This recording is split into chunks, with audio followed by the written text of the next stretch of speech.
Hello, my name is Darlene Sherrill, and I've been involved with reading, writing, and talking about fluoride for more than 30 years.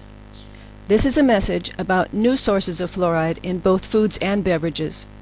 It's about what fluoride can do to ruin a young child's permanent teeth before you even see them, and what it can do to cripple both children and adults with a condition usually misdiagnosed as arthritis. In the summer of 1976, I thought fluoride was good for dental health and absolutely safe. Then I met a woman who said it was poison. I knew she had to be wrong. I had given my older daughter fluoride supplements years earlier, before it was added to our tap water. Why would they put poison in vitamins for toddlers? But a few weeks later, when I finally took the time to check, it was like being transported to Wonderland with Alice and the White Rabbit. The history of man's use of fluoride for dental health is so bizarre, so complicated, so far-reaching, and so important it has kept my attention to this day, because the story isn't over. In fact, it changed my life, because I learned that by avoiding fluoride as much as possible, my allergies, asthma, arthritis, and gastrointestinal problems would go away, and stay away as long as I was very careful with my diet and used nothing but distilled water for drinking and cooking. From childhood, I'd had frequent and long-lasting aching bones and severe muscle cramps in my legs, and stiff and swollen joints in my hands. At first, doctors said it was rheumatism, but later they called it rheumatoid arthritis. However, within a year of changing my diet, 10 years before even considering fluoride, all of that was gone. I have been pain-free since 1967, except for those rare occasions when I've been careless and eaten too much of something I wasn't sure about. Within hours I get the message and stop eating whatever it was. Most of the time everything is back to normal within a day or two, but it can also take months. It happened to me in 1995 from air pollution in Trinidad. Anyway, the stuff is definitely poison. Apparently, I'm one of a small percentage of people who are unusually sensitive to fluoride. I know several people who have been diagnosed with systemic fluoride poisoning, and they share many of my symptoms. Most of us have gone through a double-blind test with fluoridated and non-fluoridated water to rule out other causes. No one really knows how many people have been poisoned because there haven't been any studies capable of detecting them until the advanced stage of crippling skeletal fluorosis. Arthritis and other health problems caused by fluoride don't count when it comes to water and pesticide regulations.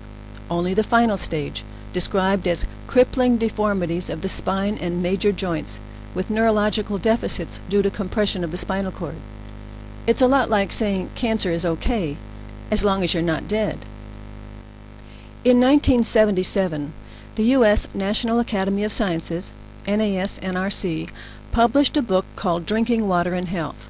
In it, they expressed concern that the then current daily intake estimates were as high as 4 to 5 milligrams. And if these estimates are accurate, people might be retaining as much as 2 milligrams of fluoride daily, which for the typical individual is enough to cause phase 3 crippling skeletal fluorosis after 40 years.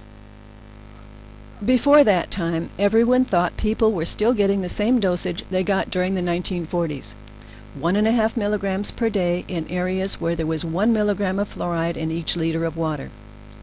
At that time, they didn't have fluoride toothpaste or other dental products, and sources of fluoride other than drinking water provided only about 1/4 milligram per day. For that reason, doctors, dentists, and research scientists made assumptions based on the concentration of fluoride in a water supply, not the actual quantity of fluoride ingested by the people. Then, in 1997, the Institute of Medicine, IOM, which is also part of NASNRC, told us we've always been getting 4 milligrams per day in areas with 1 part per million fluoride in the water supply, even though they cited the same reference that reported it as 1.5 milligrams per day in 1943. It's the only reference they cite that was published prior to 1979, yet the numbers are completely different. What's strange is that in 1989, IOM's recommended dietary allowances said 1.5 milligrams per day was optimum, but warned against exceeding 4 milligrams per day in order to avoid the development of crippling skeletal fluorosis.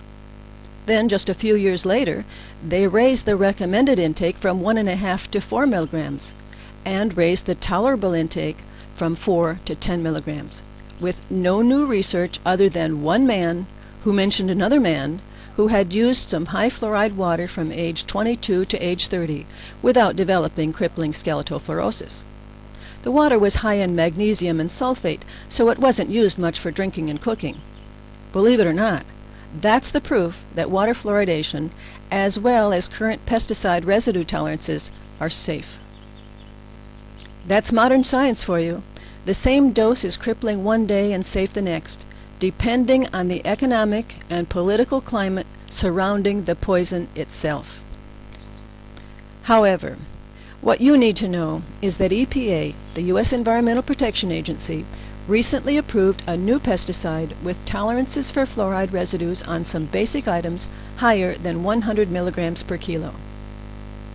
Sulfurofluoride is a fumigant used to kill insects in food warehouses and processing plants. Tolerances for pesticide residues have been approved by EPA, and they apply to virtually all agricultural products. That means that if you purchase foods or beverages made with ingredients that were fumigated with sulfurofluoride, and that includes just about every item you can name, what was once relatively safe to eat is now highly questionable. Here's what happened. They were phasing out the use of methyl bromide because of concerns about the ozone layer, and one of the agribusiness giants asked for and received permission to use their product on virtually everything. EPA's pesticide division set residue tolerances for various foods and food groups, which they consider safe, as long as the end result, the total daily intake of fluoride for humans, doesn't exceed a maximum of 8 milligrams. What matters is that thanks to EPA, people who were once exposed to a maximum of about 2 milligrams of fluoride daily can now look forward to ingesting as much as 8 milligrams someday. It could be worse. About 10 years ago, the Manchester Guardian ran a story with photos of 2 children who were badly crippled because they drank water from a relatively new borehole dug too deep in an area of India known for rich mineral deposits. The water had only 11 parts per million of fluoride, but almost all the children are knock-kneed and have the brown-stained teeth characteristic of the first stages of fluoride poisoning. In China, the problem comes from air pollution because of rapid industrial development, and that translates to polluted water and food as well, even without considering artificial fertilizers and pesticides. Millions of children have already been badly crippled because of fluoride. Tea has always been a significant source of fluoride because of the nature of the plant itself. But recent analysis of green and black tea from China and India revealed it can now deliver 6 or more milligrams per cup. Meats and fish don't contain much fluoride, but their bones do. And if cooked in a liquid, the fluoride stored in those bones will contaminate the broth. If you use corned beef from a can, hot dogs, salami, processed luncheon meats, hamburger, sausage, or any ground meats that were separated from the bone by machine rather than by hand, there will be tiny little chips of bone, too small to see, and because of that, the concentration of fluoride in these processed meats can be as high as 35 milligrams per kilo. If you use a fluoride toothpaste, you will probably absorb about 1/3 of a milligram per use, providing you rinse well and spit it all out after brushing. When infants and young children get too much fluoride, any more than about 1/2 to 1 milligram per day, their permanent teeth can be so badly disfigured and damaged they'll need a lifetime of expensive cosmetic dentistry. With just a little too much, instead of translucent pearly white enamel on their 2 front teeth, they have extra white lines along the biting edge, flecks, or an overall unnaturally porous white enamel that picks up stains easily. Fluoride is one of the most abundant elements in the Earth's crust. So any time we have to take something out of the ground to manufacture something else, there will be fluoride involved in one way or the other. And that's the root of the problem. After all, what doesn't come out of the ground? It's where we get the materials for everything we use on a daily basis, and massive amounts of fluoride wastes liberated during the manufacturing process must be disposed of somehow. This isn't about science. It's about politics and national security issues. Fluoride is known as the protected pollutant. Its reputation as a safe cavity fighter was created out of thin air by the U.S. government during a time when scientists were working furiously to make the first atomic bomb. We were at war. U.S. policymakers had good reason to deny the adverse effects of fluorine air pollution at the time. It was a matter of life and death. But that's not true today. Today, it's just a matter of profit and loss. Recently declassified documents from the Manhattan Project speak for themselves. This isn't a conspiracy theory. It's part of recorded history.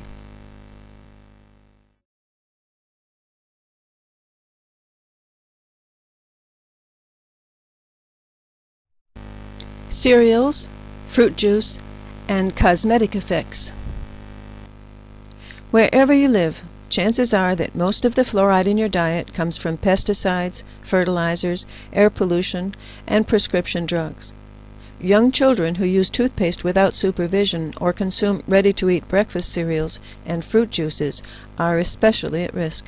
60 years ago, only about 10% of children who used 1 part per million fluoridated water developed the very mildest forms of dental fluorosis, not visible except to the trained eye of a dentist.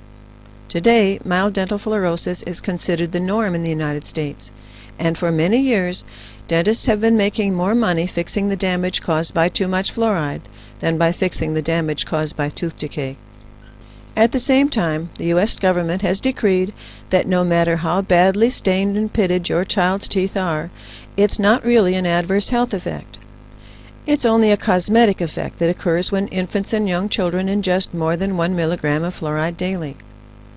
The problem is, until the permanent teeth begin to come in, there's no way to know what's going on with the developing dental enamel, and no practical way to know how much fluoride a child is getting each day from the things they eat and drink.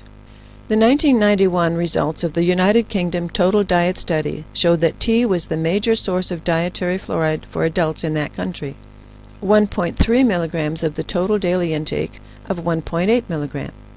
More recently, analysis of ordinary black or green tea shows you can now get 6 milligrams per cup.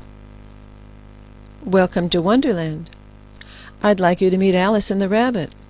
Once upon a time, the safety of water fluoridation was based on the assumption that people would get about 1 to 1.5 milligrams of fluoride daily from all sources combined.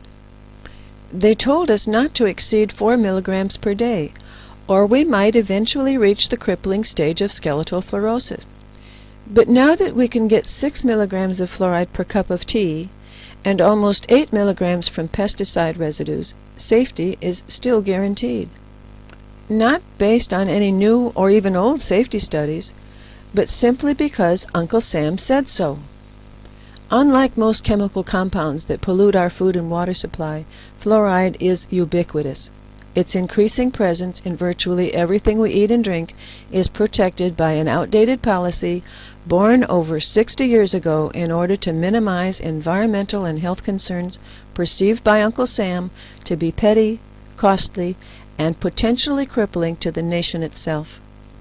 Fluoride-rich phosphate rock is used to some extent in the production of phosphates used in the manufacture of baking powders, and is also the source of calcium or phosphorus used in many drugs and mineral supplements. Unfortunately, you won't see the word fluoride on the label. By law, they cannot add fluoride, but if it's already hidden in other ingredients, no one has to tell. No one is required to tell you how many times the corn, rice, oats, or wheat in your diet was fumigated with sulfurofluoride before leaving the warehouse for packaging or processing. No one is required to tell you the hamburger, hot dogs, salami, corned beef, and other processed meats that you buy at the grocery are usually high in fluoride because the meat itself was separated from the bone by machine rather than by hand. No one is required to tell you not to give a young child Welch's grape juice. even though it usually contains a huge amount of fluoride, and could cause several adverse health effects, including disfiguring damage to developing dental enamel. No doctor is going to warn you that your antibiotic or other prescription drug has enough fluoride in it to cause fibromyalgia. Most healthcare professionals didn't hear about it in school, so they never give it a thought. Why didn't they hear about it in school? Well, as usual, it's the money, honey.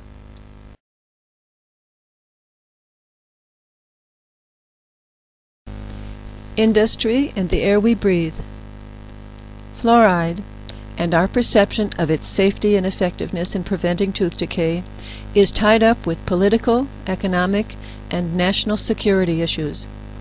Corporations cannot afford to protect workers exposed to fluoride on a daily basis. Governments cannot afford to admit knowing what they knew from the start. It's all very complicated, but nothing new. From this point forward, most of what you hear will have been quoted directly from books, articles, and reviews written by persons other than myself, including members of the National Academy of Sciences, the entity that interprets science for the U.S. government regulatory agencies, UNICEF, the United Nations Children's Emergency Fund, EPA insiders, and numerous other reliable sources. You may have heard of hydrogen fluoride, HF. It's a common, particularly dangerous, but relatively unknown air pollutant produced by the most powerful industries, including steel mills, iron foundries, copper, zinc and aluminum smelters, plastics manufacturers, fertilizer works, agrochemical factories, petrochemical refineries, brickworks, glass factories, coal-burning power stations, and nuclear processing plants. The use of unleaded gasoline puts more fluoride into the air. The late Dr. Jeffrey Smith said it well. If health authorities were to set air pollution standards for hydrogen fluoride, which were harmless, then certain key industries in our technologically oriented society would almost grind to a halt. This dilemma led to the most bizarre conspiracy of modern times, in which captains of industry and national security agencies combined to ruthlessly suppress evidence of the dangers of hydrogen fluoride air pollution, and cynically used a healing profession, dentistry, to promote an apparently beneficial image for fluoride. The result is that we live in an increasingly fluoridated world. The fluoride in water and toothpaste is potentially harmful. The hydrogen fluoride in contaminated air far more so. Each year, tens of thousands of tons of hydrogen fluoride create an environmental hazard more threatening than global warming or depletion of the ozone layer. And hydrogen fluoride, which can be 1,000 times more harmful than sulfur dioxide, is often a key but rarely mentioned component of acid rain. Few people living in the developed countries of the world can escape exposure to HF. Workers in more than 60 occupations are now breathing HF-contaminated air, and anyone living in the vicinity of the fluoride-polluting industries is also at risk. In 1933, Dr. Lloyd de Eds, senior toxicologist with the Department of Agriculture and lecturer in pharmacology at Stanford, published a 60-page review on chronic fluorine poisoning. He wrote, "Only recently, that is within the last 10 years, has the serious nature of fluorine toxicity been realized, particularly with regard to chronic intoxication. It is from the viewpoint of chronic intoxication that fluorine is of importance to the public health. A review of the literature shows that the public health aspect of fluorine is manifested in industrial hygiene, in agriculture, and in foods. The latter aspect of the problem is particularly important because of the recommendation and increasing utilization of fluorine compounds in agriculture. While there is no real scientific evidence for beneficial effects of any kind, we do know that fluoride is more acutely toxic than lead and almost as bad as arsenic." The late Dr. Frederick B. Exner wrote, "There has been fluorine poisoning as long as there have been plants, animals, and people. Unrecognized as such, of course, and mostly associated with volcanic phenomena or fluorine-bearing waters. Came the Industrial Revolution, and things were different. There came a wholesale pollution of air and countryside with fluorine fumes and fallout, and fluorine poisoning became an important industrial hazard. There were many sources, including glass, brick, enamel, and ceramic tile, but the worst offenders were the iron and copper smelters. The first recognized effects were on vegetation. To the majority of people bombarded with television commercials for fluoride dental products, fluoride means good dental health, and that's all. Very few people are aware of its use in pesticides, drugs, common cleaning agents, and other everyday household products. Even fewer realize that the deadly nerve gas sarin owes its toxicity to fluorine. More recently, Andreas Schold, founder of Parents of Fluoride-Poisoned Children, wrote, "Dental fluorosis is the visible sign that thyroid function was disturbed in the child during the time of enamel formation. This enamel condition will lead to increased cavities later. As a result of research into molecular biology, the art of cloning, there are hundreds upon hundreds of studies available documenting the actions of fluorides on G proteins, the on and off switches involved in cellular signal transmission." During the 1980s and 1990s, fluorides became known as the universal G protein activator. Although there have been numerous studies before showing that fluorides act like TSH, the thyroid-stimulating hormone, it can now be documented in deep detail, for it is known that G proteins in thyroid physiology are normally absolutely dependent on TSH, and are inactive without it. TSH is the master, sometimes also referred to as the first violinist in the orchestra. The TSH receptor is the only receptor known able to activate all G protein families, an activity directly imitated by fluoride. The Great Fluoride Scam.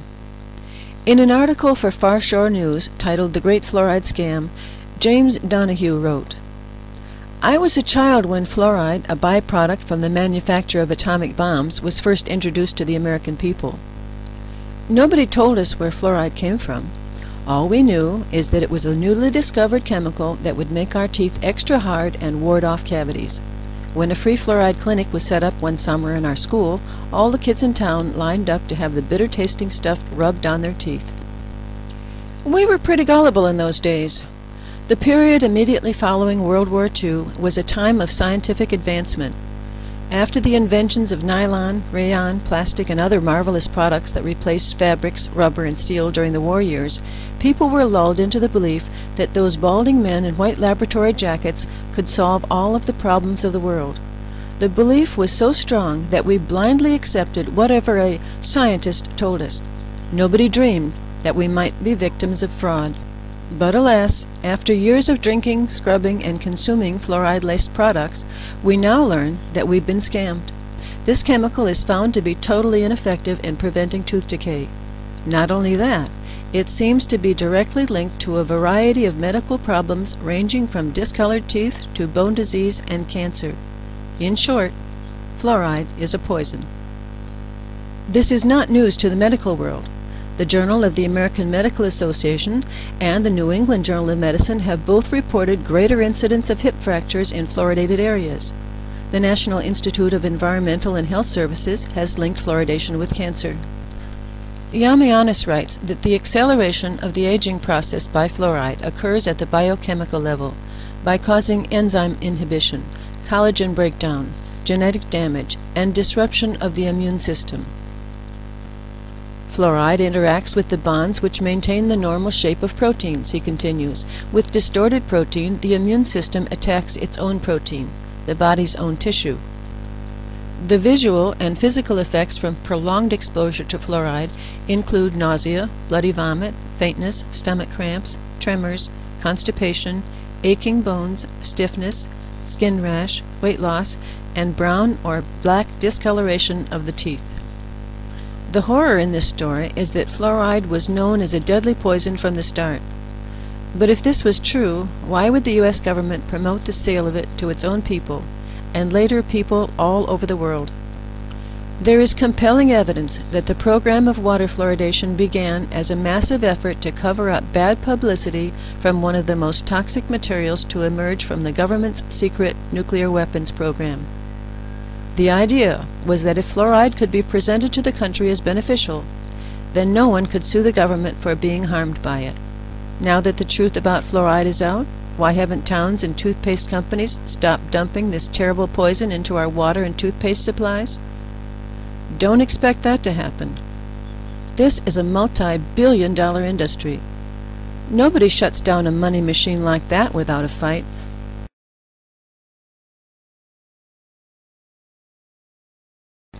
The latest word from the experts at NASNRC. In March of 2006, the National Academy of Sciences Board on Environmental Studies and Toxicology released their 450-page review titled Fluoride in Drinking Water, a scientific review of EPA standards. Here are a few examples of what they had to say. Grapes and grape products, teas, and processed chicken can be high in fluoride apart from any contribution from preparation or processed water. There appears to be general acceptance in today's dental literature that enamel fluorosis is a toxic effect of fluoride intake that in its severest forms can produce adverse effects on dental health, such as tooth function and caries experience. For example, the most severe forms of fluorosis manifest as heavily stained, pitted, and friable enamel that can result in loss of dental function. In more severely fluorosed teeth, the enamel is pitted and discolored and is prone to fracture and wear. The degree of porosity, hypermineralization of such teeth results in a diminished physical strength of the enamel, and parts of the superficial enamel may break away. In the most severe forms of dental fluorosis, the extent and degree of porosity within the enamel are so severe that most of the outermost enamel will be chipped off immediately following eruption. With increasing severity, the subsurface enamel all along the tooth becomes increasingly porous. The more severe forms are subject to extensive mechanical breakdown of the surface. With more severe forms of fluorosis, caries risk increases because of pitting and loss of the outer enamel. Severe enamel fluorosis is treated to prevent further enamel loss and to address the cosmetic appearance of teeth. Treatments include bleaching, microabrasion, and the application of veneers or crowns. Bleaching and microabrasion are typically used with the mild to moderate forms of enamel fluorosis. Bleaching is the least invasive procedure, but does not eliminate the dark stains associated with severe enamel fluorosis. One of the functions of tooth enamel is to protect the dentin and ultimately the pulp from decay and infection. Severe enamel fluorosis compromises this health protective function by causing structural damage to the tooth. Fluorides also increase the production of free radicals in the brain through several biological pathways. These changes have a bearing on the possibility that fluorides act to increase the risk of developing Alzheimer's disease. Today, the disruption of aerobic metabolism in the brain, a reduction of effectiveness of acetylcholine as a transmitter, and an increase in free radicals are thought to be causative factors for this disease. More research is needed to clarify fluoride's biochemical effect on the brain. Gastrointestinal system. The primary symptoms of GI injury are nausea, vomiting, and abdominal pain. Such symptoms have been reported in case studies and in a clinical study involving double-blind tests on subjects drinking water artificially fluoridated at 1 mg per liter. In the clinical study, subjects were selected whose GI symptoms appeared with the consumption of fluoridated water and disappeared when they switched to non-fluoridated water. A pharmacist prepared solutions of sodium fluoride and sodium silicofluoride so that the final fluoride ion concentrations were 1 mg per liter. 8 bottles of water were prepared with either fluoridated water or distilled water. Patients were instructed to use 1 bottle at a time for 2 weeks. They were asked to record their symptoms throughout the study period. Neither patient nor physician administering the water knew which water samples were fluoridated until after the experiments were completed. From an immunologic standpoint, individuals who are immunocompromised, in other words, AIDS, transplant, and bone marrow replacement patients, could be at greater risk of the immunologic effects of fluoride. Overall, there was consensus among the committee that there is scientific evidence that under certain conditions, fluoride can weaken bone and increase the risk of fractures.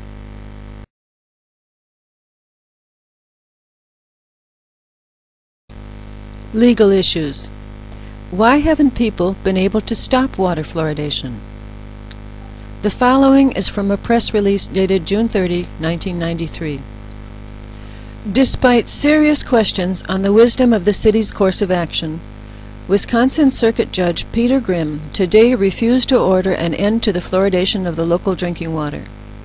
In granting the city's motion for summary judgment, in a suit filed last August by the Safe Water Association, Judge Grimm ruled that he did not have the power to enjoin fluoridation, despite the fact that the evidence proved that 1. Significant scientific evidence links fluoride exposure to various adverse conditions in humans. The safety of fluoridation continues to be a matter of scientific debate and research in the areas of cancer, hip fractures, chromosomal abnormalities, and hypersensitivity. City exhibits show there are significant gaps in our knowledge of the effects of fluoride on the human body. 2. Fluoride causes dental fluorosis, which the city admits is an adverse health effect. A few percent of the general population, for the city many hundreds of children, will experience discoloring, pitting, and embrittling of their teeth due to fluoridation. 3. The city does not monitor its fluoridation program in any way to determine if it is effective. The city takes no steps to identify possible adverse effects or reactions by members of the community. The city does not know the maximum safe level of fluoride consumption or attempt to ascertain how many members of the community are exceeding that level. No physician monitors the health of citizens being medicated with hydrofluorosilicic acid.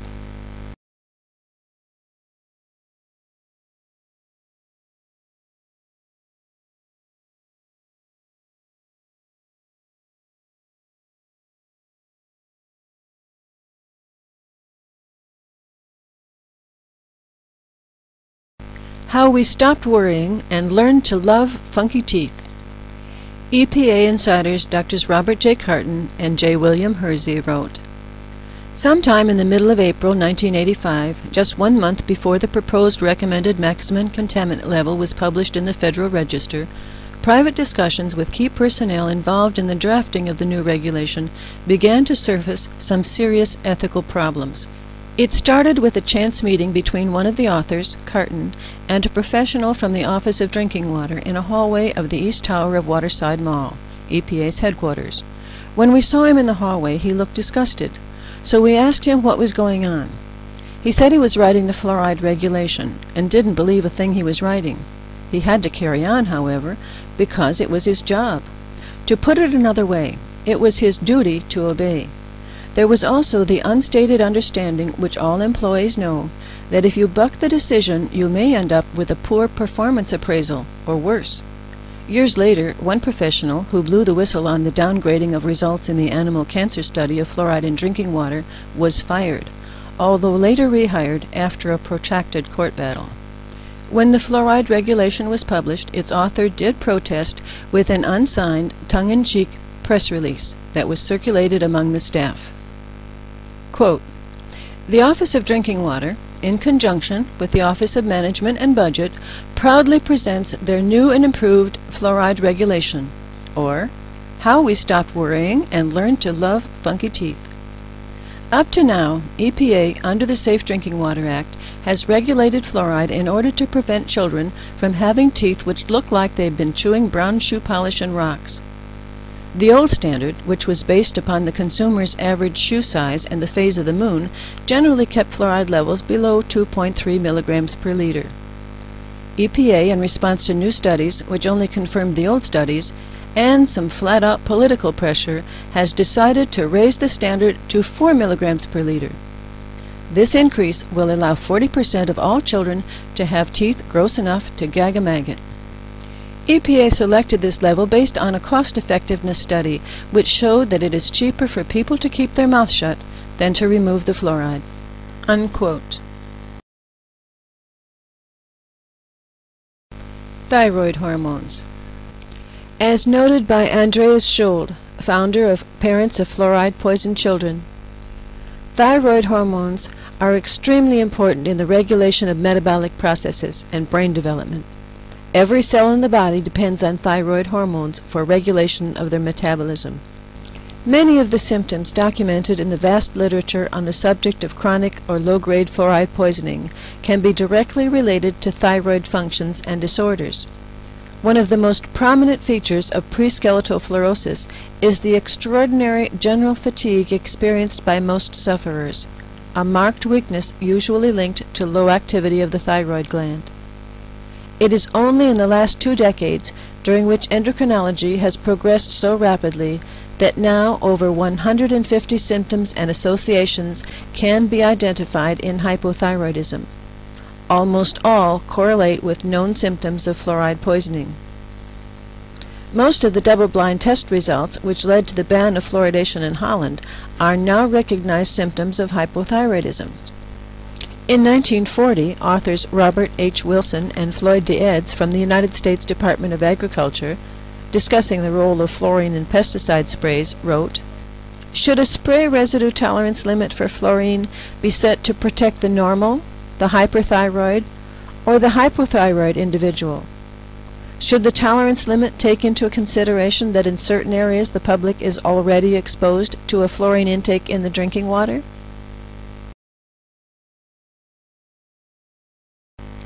Intelligence. In September 2006, Chemical and Engineering News quoted NAS-NRC panel member Robert L. Isaacson, emeritus psychology professor at the State University of New York, Binghamton.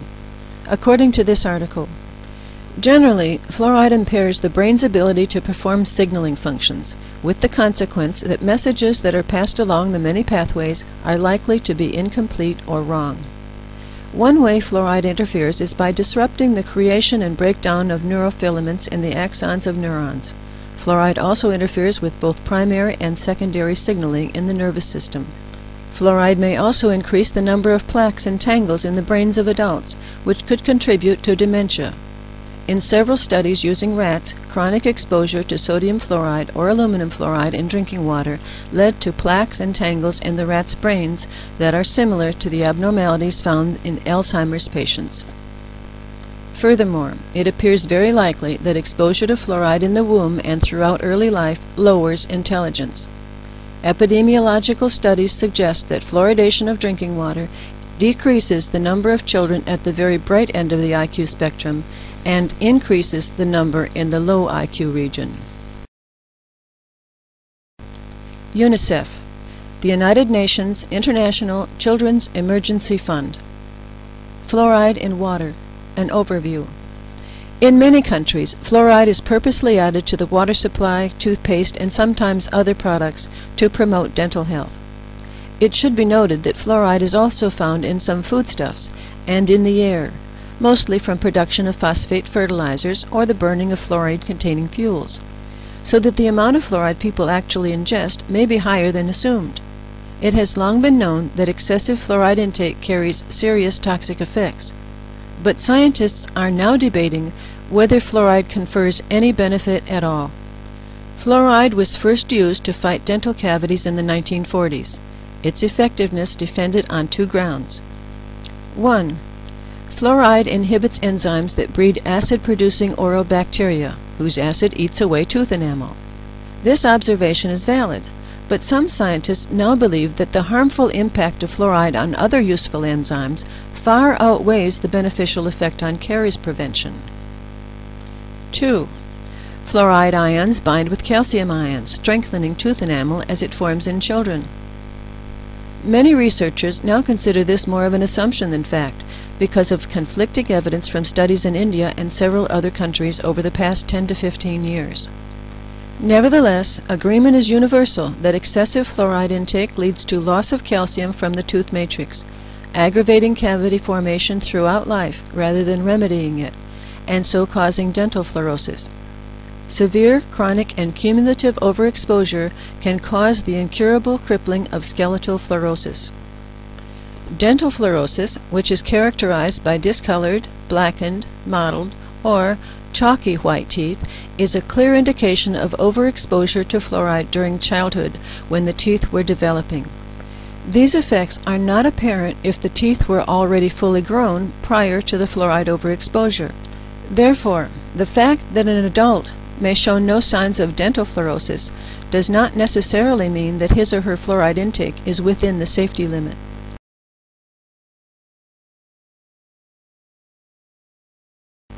How water fluoridation got started. According to Gary Null, Now, Dean remembered McKay and Black's claims that fluorosis victims' mottled, discolored teeth were especially resistant to decay. He came up with the notion that fluoride added to the water supply at the magic threshold dosage of 1 part per million would prevent tooth decay while avoiding damage to bones and teeth. He recommended further studies to determine whether his hypothesis was true. Back at the Mellon Institute, Alcoa's Pittsburgh Industrial Research Lab, this news was galvanic. There, biochemist Gerald J. Cox immediately fluoridated some lab rats in a study and concluded that fluoride reduced cavities and that the case should be regarded as proved. In a historic moment in 1939, the first public proposal that the U.S. should fluoridate its water supply was made not by a doctor or dentist, but by Cox, an industry scientist working for a company threatened by fluoride damage claims and burdened by the odious expense of disposing of tons of toxic industrial waste. Cox began touring the country, stumping for fluoridation. Dean would go on to carve out a nice career for himself as the father of public water fluoridation. He became the first dental scientist at the National Institute of Health, advancing to director of the dental research section in 1945. After World War II, he directed epidemiological studies for the Army in Germany. When Congress established the National Institute of Dental Research, NIDR, in 1948, Dean was appointed its director, a position he held until retiring in 1953. In his post at the NIDR, he was to oversee the first clinical trial of fluoridation in an American city, Grand Rapids, Michigan. This is what Joel Griffiths and Chris Bryson had to say. Some 50 years after the United States began adding fluoride to public water supplies to reduce cavities in children's teeth, declassified government documents are shedding new light on the roots of that still controversial public health measure, revealing a surprising connection between fluoride and the dawning of the nuclear age. Today, 2/3 of U.S. public drinking water is fluoridated. Many municipalities still resist the practice, disbelieving the government's assurances of safety. Since the days of World War II, when this nation prevailed by building the world's first atomic bomb, U.S. public health leaders have maintained that low doses of fluoride are safe for people and good for children's teeth. That safety verdict should now be re-examined in the light of hundreds of once-secret World War II documents obtained by Griffiths and Bryson, including declassified papers of the Manhattan Project, the United States military group that built the atomic bomb. Joel Griffiths wrote, "During the industrial explosion of the 1920s, the U.S. Public Health Service was under the jurisdiction of Treasury Secretary Andrew W. Mellon, a founder and major stockholder of the Aluminum Company of America. In 1931, a public health service dentist named H. Trendley Dean was dispatched to remote towns in the West where drinking water wells contained high concentrations of natural fluoride. His mission? To determine how much fluoride people could tolerate without sustaining obvious damage to their teeth. Dean found that teeth in these high fluoride towns were often discolored and eroded, but he also reported that they appeared to have fewer cavities than average. The University of Cincinnati's Kettering Laboratory, funded largely by top fluoride emitters such as Alcoa, quickly dominated fluoride safety research.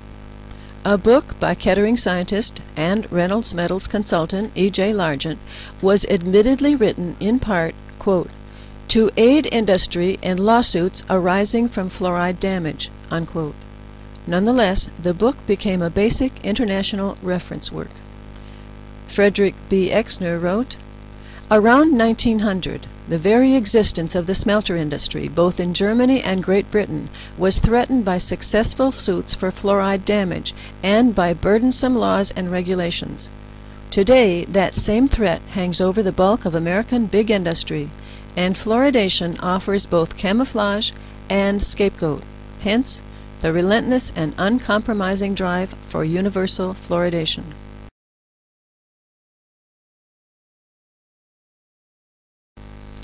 Fluoride, the Journal of the International Society for Fluoride Research. Guest editorial by Andreas Scholl, November 2005. In the physiology of human development, the importance of thyroid hormone is especially evident in the central nervous system, in which TH deficiency during the fetal and neonatal periods can lead to morphological and functional abnormalities, the most severe manifestation of which is cretinism. Understanding thyroid hormone metabolism is essential in understanding fluoride toxicity. Further research, be it on dental or skeletal fluorosis, effects on IQ, oxidative stress, etc., should focus on this matter with utmost urgency, since it is here that all observed adverse effects can be explained, thereby leading to a new toxicological assessment of fluorosis and, most importantly, proper treatment and prevention. Brain development. On July 18, 2004, England's Sunday Express published an article by Lucy Johnston, health editor. It contained the following. Dr. Peter Mansfield, a GP and director of the Good Healthkeeping Service at Louth, Lincolnshire, studied more than 100 children with behavioral problems. He discovered those with high levels of fluoride in their bodies were more likely to have developmental and behavioral problems. Once the fluoride was taken out of their diet, they got better. He said, "This is very worrying. Fluoride is toxic and could cause mental problems. It could be that thousands of children are underperforming as a result." We had children we thought were affected by fluoride. In some cases, they were hyperactive, lacked concentration, and were unhappy all the time. We tested them and quite clearly demonstrated that fluoride was causing their problems. The trouble fluoridated water is causing far outweighs the possible benefits to children's teeth. Nothing like enough work has been done on this, and no one is checking. It's very worrying. His findings are borne out by a UNICEF-backed study of 769 school children in China. It found those with mental retardation or low IQ levels had excess fluoride in their systems. The study concluded that the chemical makes mental health problems worse by interfering with the central nervous system. Another study carried out in America found that rats behave like hyperactive children when given a comparable amount of fluoride.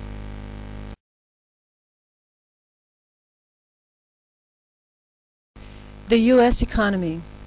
In his book, Economic Motives Behind Fluoridation, the late Dr. Frederick B. Exner wrote, "It is now clear that the one utterly relentless force behind fluoridation is American big industry, and that the motive is not profit as such, but fear." In 1942, with the Second World War, there was an enormous increase in fluorine pollution. Steel production expanded, and aluminum, which had been used for pots, pans, and a few airplanes, was needed for an air fleet.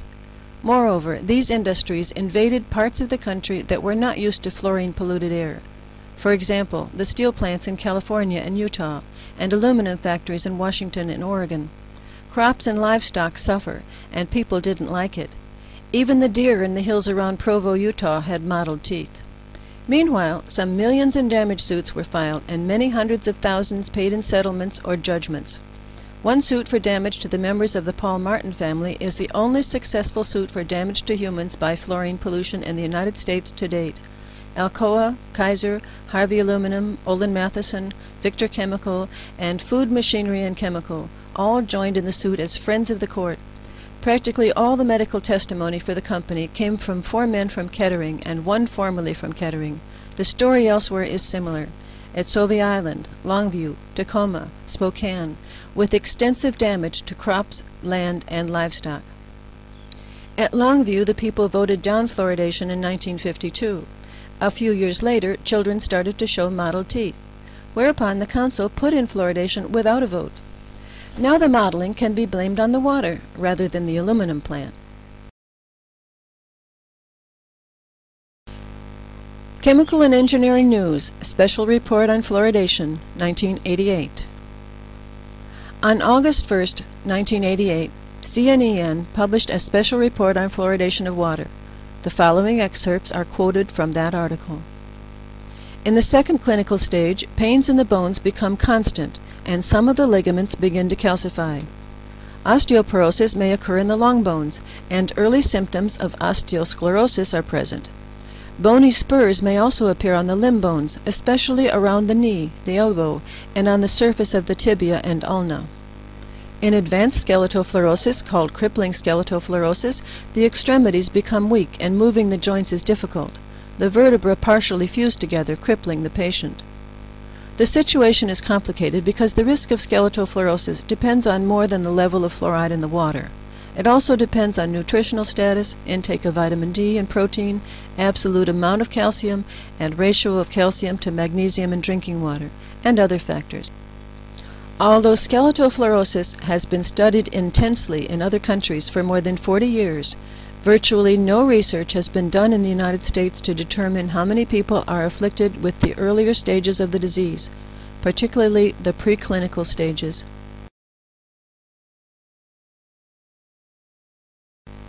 The Natural Resources Defense Council. In the fall of 2004, the Natural Resources Defense Council published a review of Chris Bryson's book, The Fluoride Deception. Here's what it said.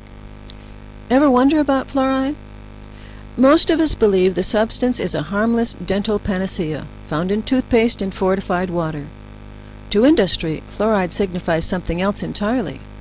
Used to produce and refine aluminum, zinc, uranium, refrigerants, aerosol propellants, insecticides, fertilizers, waterproof coatings, lubricants, firefighting foams, and pharmaceuticals, this adaptable chemical has made fortunes for DuPont, Alcoa, General Motors, and other manufacturing giants. Fluoride has also been key to our nation's ascent to military dominance. Without fluoride, the mighty industry that built airplanes and munitions during 2 world wars would have been hobbled.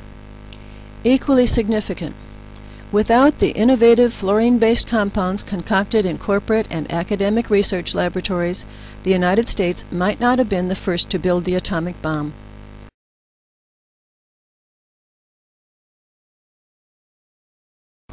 Earth Island Journal, Fluoride and the Phosphate Connection.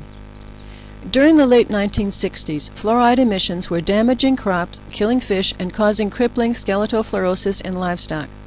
The EPA became concerned and enforced regulations requiring manufacturers to install pollution scrubbers. At that time, the facilities were dumping the concentrated pollution directly into waterways leading into Tampa Bay. In the late 1960s, EPA chemist Irvin Bellick worked out the ideal solution to a monumental pollution problem. Because recovered phosphate fertilizer manufacturing waste contained about 19% fluorine, Bellick concluded that the concentrated scrubber liquor could be a perfect water fluoridation agent. It was a liquid and easily soluble in water, unlike sodium fluoride, a waste product from aluminum manufacturing. It was also inexpensive. By 1983, the official EPA policy was expressed by EPA Office of Water Deputy Administrator Rebecca Hanmer as follows. In regard to the use of fluosilicic acid as a source of fluoride for fluoridation, this agency regards such use as an ideal environmental solution to a long-standing problem. By recovering byproduct fluosilicic acid from fertilizer manufacturing, water and air pollution are minimized, and water utilities have a low-cost source of fluoride available to them.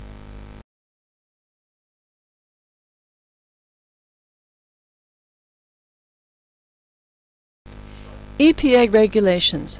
Who comes up with this stuff? On July 9, 2002, Second Look published an article by J. William Hersey, Ph.D., titled Scientific Integrity in a Regulatory Context, an Elusive Ideal at EPA. This is part of what he wrote. There may be a court-ordered schedule of rulemaking facing our office management, and it might involve setting what amounts to a safe exposure level for humans or other species. On occasion, a manager has his or her own idea of what that safe level should be, or the manager gets orders from up the line, perhaps even the White House or Capitol Hill, that the safe level is some particular value. This is not hypothetical. This has happened and continues to happen. The manager then comes to a staff scientist and says, "This is the safe level that we are going to propose in the Federal Register. Write me a justification for it." What is sometimes overtly stated, sometimes not, is, "And I don't care what the literature says. My bosses have given me instructions on this, and if you want to stay on my good side, and if you want to see some award money, you will craft for me an elegant justification for this safe level."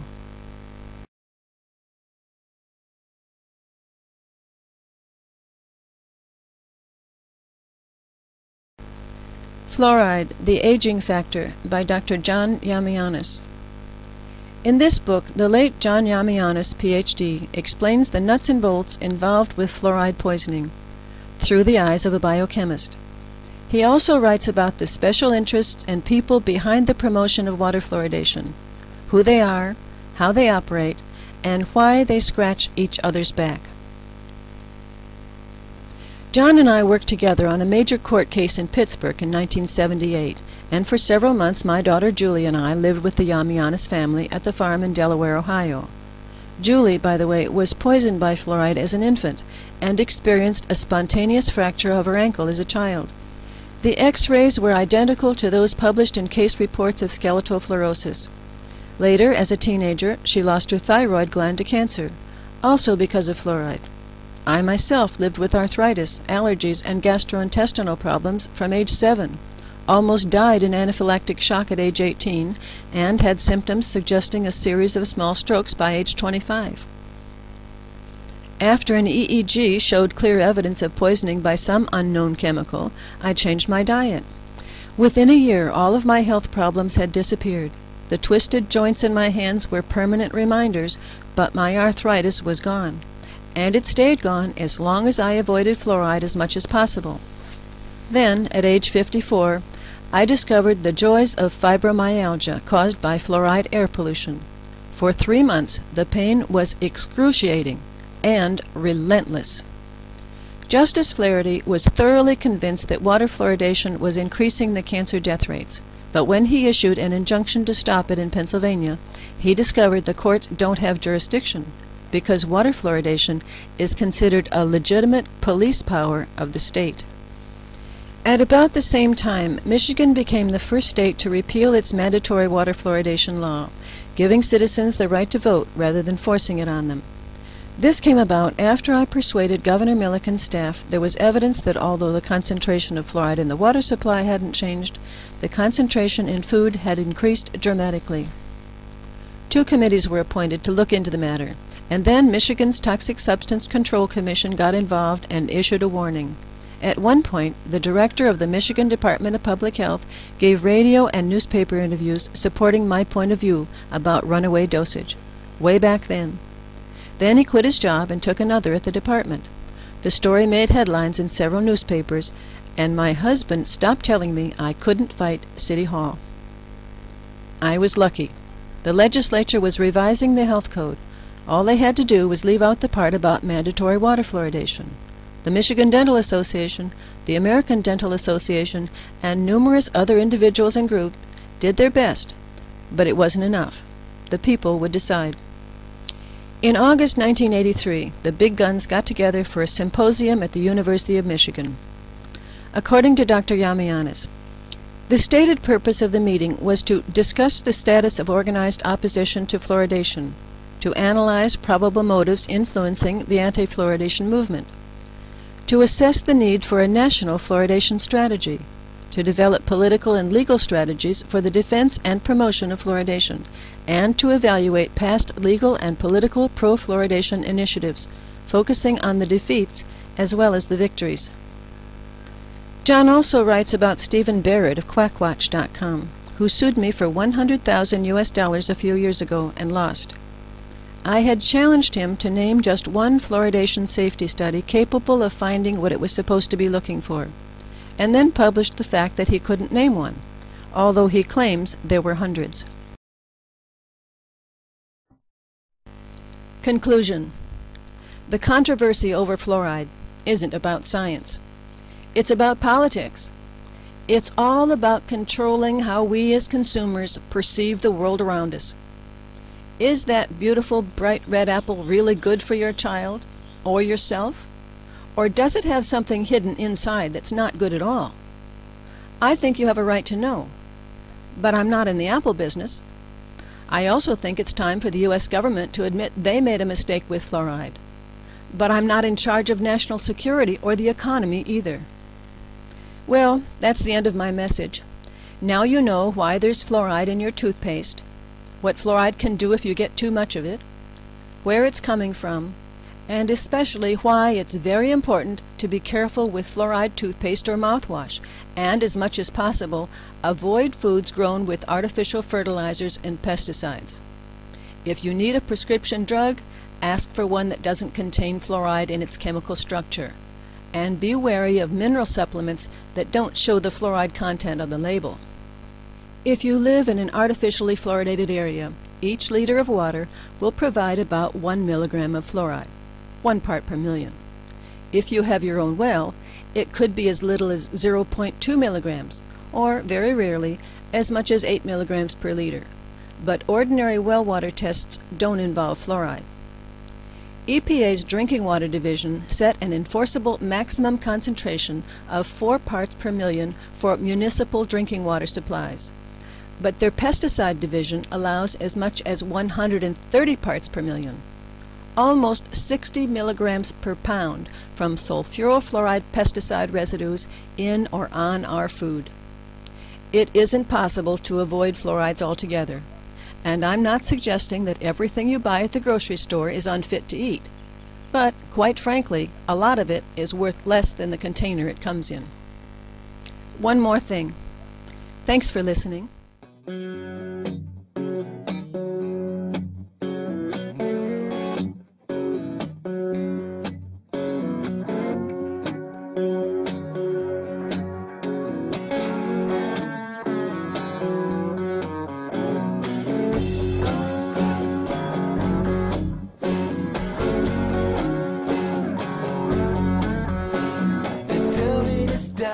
Putting aspartame in our drinks, and fluoride in the toothpaste and the water until we can't even